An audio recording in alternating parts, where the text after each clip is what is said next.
I used to laugh at those insane wedding revenge stories on Reddit. You know, the ones where the bride finds out her fiancé's been cheating and flips the entire ceremony upside down. I thought those were internet legends, clickbait, wild stories people wrote at 2 a.m. to get karma points. And then it happened to me. But what I didn't know back then was that my story wasn't just about betrayal. It was about lies layered so deep I didn't even know how far they went until the very end. My name's Olivia. I'm 28. 6 months ago, I was supposed to marry the love of my life, Jake. And my best friend Emma, my maid of honor, my ride or die since childhood, was supposed to stand beside me. Instead, they destroyed everything, and I burned it all to the ground. I met Jake 5 years ago at a trivia night. He was witty, magnetic, the kind of man who always seemed to know exactly what to say to make you feel like the only person in the room. He didn't just charm me, he charmed everyone. My friends, my parents, and especially Emma. Emma and I had been best friends since we were 11. She was practically family. She was the person I told everything to. When Jake and I started dating, she told me I'd finally met my match. And I believed her. For years, they were the two people I trusted most in the entire world. There were signs, of course. There always are. You just don't see them until it's too late. It started subtly. Late-night wedding planning sessions between Jake and Emma, laughter that didn't stop when I walked in, little looks that were too long to be nothing but too quick to call out. Jake started working late. Emma got weird about her phone. And when I confronted either of them, they had perfect explanations. And I was naive enough to accept them. 3 weeks before the wedding, I saw them together at a rooftop bar. He told me he had a client dinner. She told me she was having a quiet night in. Instead, I saw Jake brush her hair behind her ear the way he used to do with me. I saw her lean into his touch. I didn't confront them then. I wanted proof. I started digging. Phone records, late-night calls, hotel charges, texts I wasn't supposed to see. And one night, when Emma got drunk at my place and passed out, her phone lit up with a text from Jake. Same room tomorrow, followed by, love you. I scrolled. Months of messages, hotel room selfies, him calling her the love of his life, her talking about wearing the maid of honor dress one last time before the real dress. Yeah, she was planning to marry him, eventually.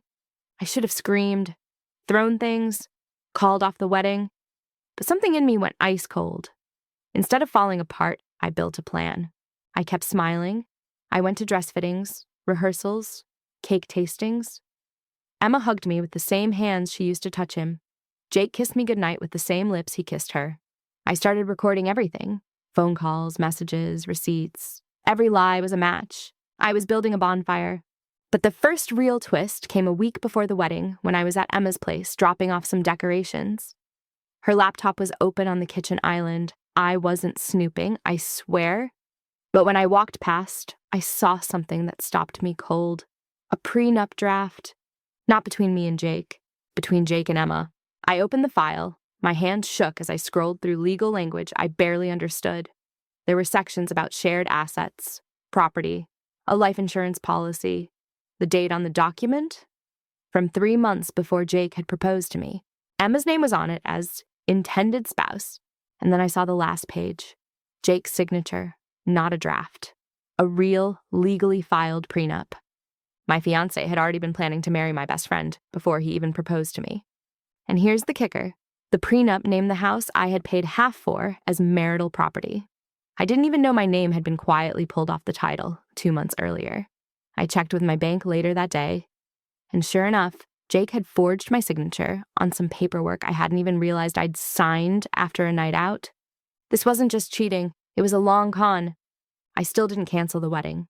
Instead, I made it worse. For them, I went nuclear. I copied everything, texts, prenup, forged docs, onto a hard drive and gave it to my cousin Mia, who happens to be an AV tech genius. Together, we wired the reception hall's giant projector.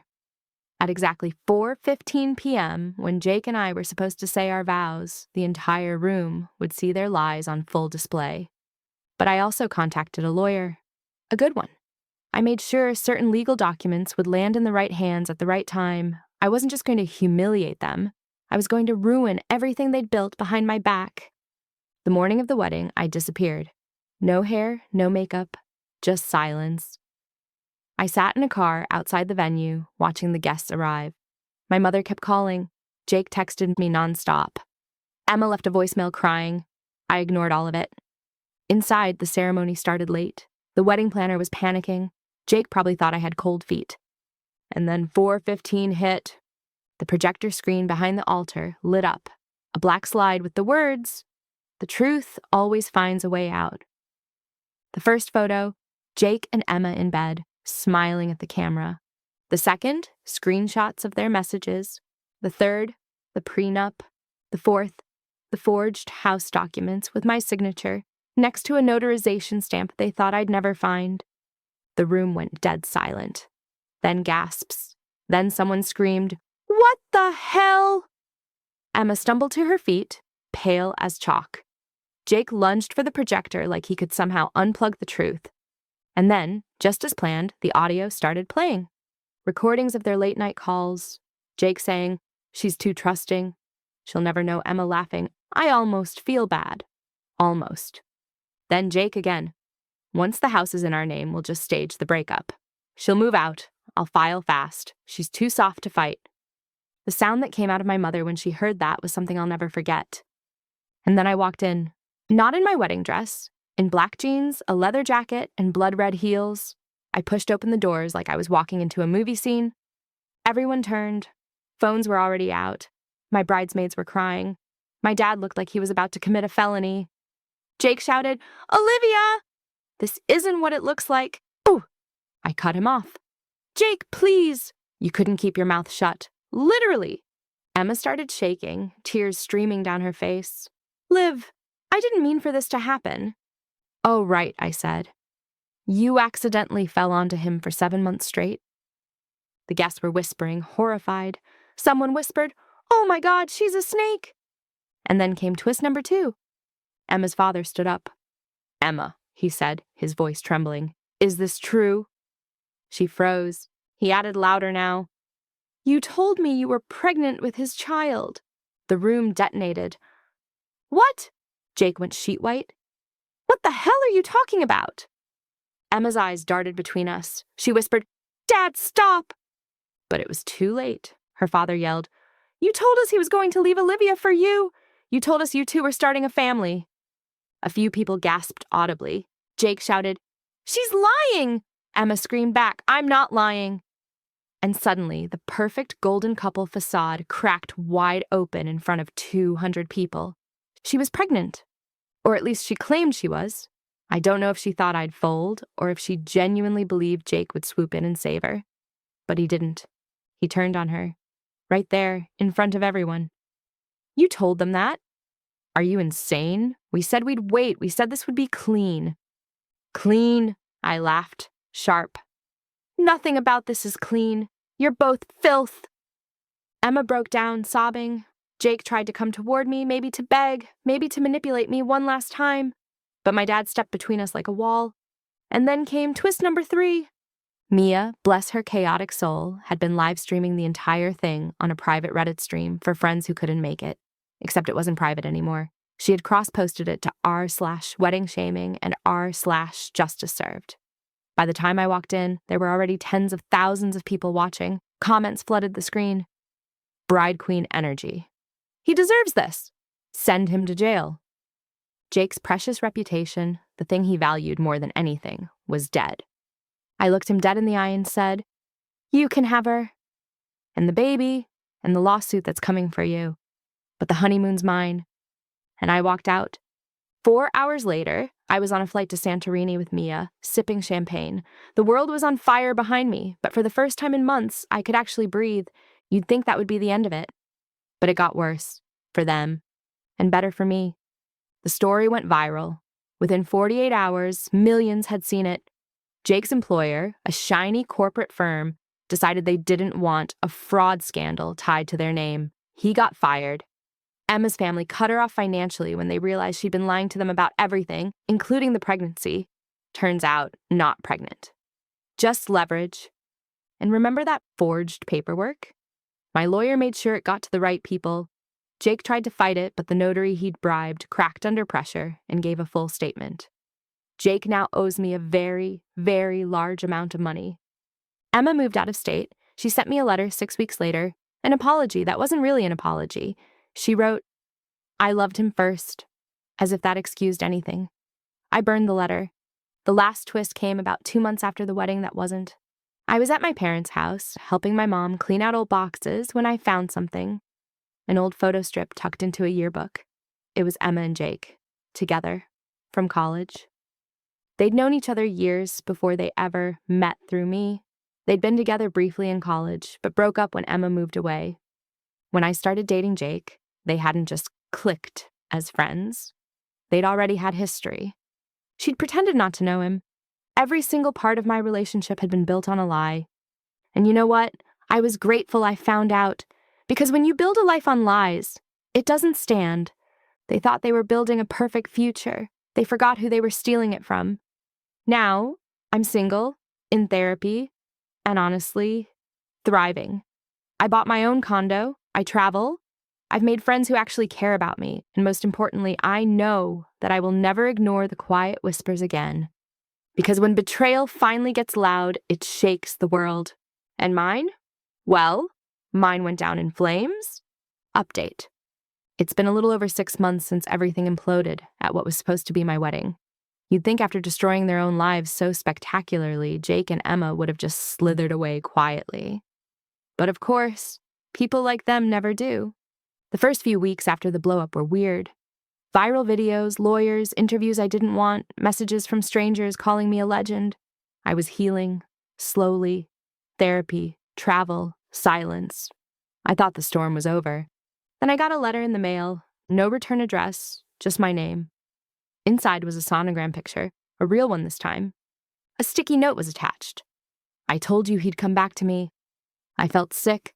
I knew Emma had faked the pregnancy before. Everyone did. She'd admitted it under pressure after everything came crashing down. But this looked different. I checked the date on the scan. It lined up exactly 3 months after the wedding. I didn't want to believe it was real. I wanted to believe it was another ploy for attention. But my lawyer, he's thorough. We traced the clinic watermark on the scan. It was real. Jake and Emma had gotten back together. She was pregnant. For real this time. I didn't cry. I didn't rage. I laughed. Just the kind of laugh that comes from a place so far beyond caring, it's almost silent. I had already won. But they were still playing a game they didn't realize they'd already lost. Then came the real bomb. 2 weeks later, I got an email from Jake's old firm, the one that fired him after the scandal. Apparently, someone had filed a harassment complaint against him months before my wedding. They only sent it to me because my lawyer had subpoenaed financial documents during the civil suit over the forged house papers. The complainant, a woman named Alyssa. She'd been seeing him while I was engaged to him. He'd promised her a wedding, too. She didn't know about me, or Emma, or the other woman. There wasn't a love triangle. There was a web. I found out Jake had been engaged 3 separate times in the span of 2 years. To me, to Emma, and to Alyssa. And here's the kicker. Alyssa was the one who sent me that anonymous video before the wedding. The parking garage fight? She'd found out about me days before the ceremony and tried to warn me. She'd even filed a report after Jake threatened her to keep quiet. Emma, of course, claimed she knew nothing, which was a lie. Because a month after that email, Mia showed me a TikTok Emma posted, a cryptic video of her in a hospital bed, hand on her stomach, Jake sitting beside her. The caption, "We won." And this is where it gets darker. Jake reached out to me. He called me at 3:14 a.m., drunk, slurring. I didn't pick up. But the voicemail, it was bad. He was crying, screaming that Emma was ruining everything, that she was just as manipulative as he was. He said, "You were supposed to be the one. I should have stuck with you." That's when I realized he wasn't sorry. He didn't miss me. He missed what I represented. Stability, control, someone he could break and own. But that's not the end. Because apparently Emma had started fighting back. I found out through mutual friends that she'd caught him texting Alyssa again, and another woman, and another. This man was a walking demolition site. The cherry on top? A month ago, Emma gave birth, and Jake didn't show up. He'd ghosted her 2 weeks before the due date. A mutual acquaintance sent me screenshots of Emma's text to him. Long, panicked, desperate paragraphs, all left on read. Then Emma did something even I didn't see coming. She contacted me. She emailed me a week after the baby was born. The subject line was, "You were right." I almost didn't open it. But curiosity won. Inside was a long, rambling message, half apology, half confession.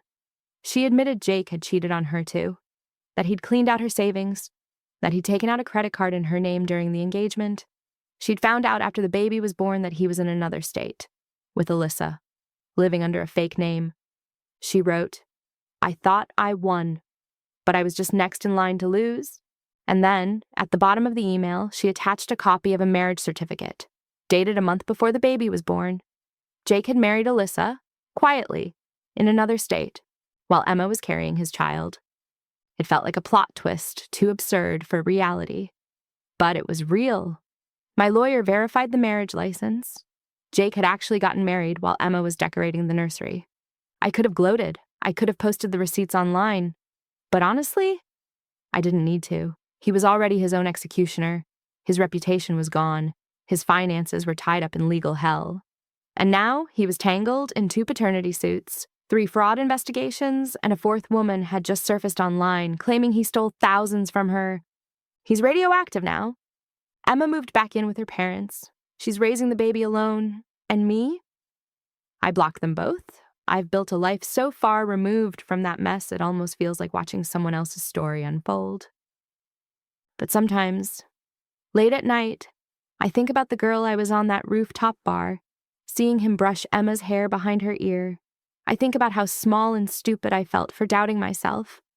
And then I think about walking down that aisle in blood-red heels, watching his world implode. I smile,